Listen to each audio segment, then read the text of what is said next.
Good evening, I'm Shamika Neely. An Indiana University legal scholar says the Occupy Bloomington protesters may be in violation of more than a dozen laws, but it could be hard to charge them even if they are. WTIU's Stan Jastrzebski has more.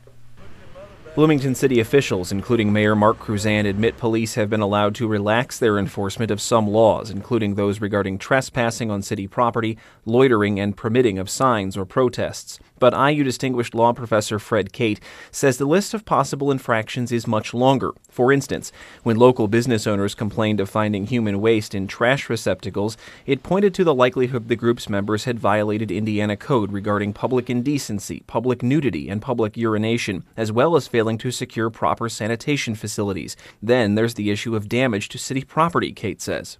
You can also commit damage just by, for example, wearing down the grass or, using public property in a way that destroys it faster than it would otherwise be destroyed through ordinary use. The tents, which have come to define the camp, they may be illegal too, as it's unlawful to erect permanent structures on public property. Putting a tent in a park is a structure.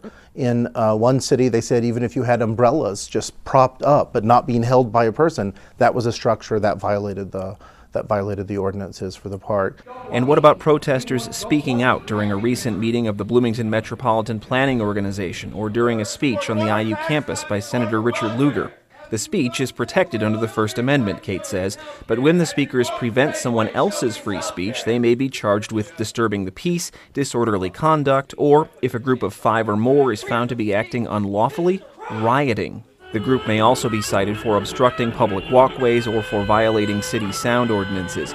But filing a charge for any of these alleged offenses, Cate says, may be too difficult to attempt in many cases. The difficulty with suits like that, just so we're clear, is you have to know who did it. It's not enough to say somebody in this crowd did it. You've got to be able to say A, B, or C did it. Or I have a reasonable belief that A, B, or C did it. And so it's very hard to sue a group, if you will, especially a group that doesn't have any legal definition. Bloomington city officials say they are monitoring the camp day by day. For WTIU News, I'm Stan Jastrzebski.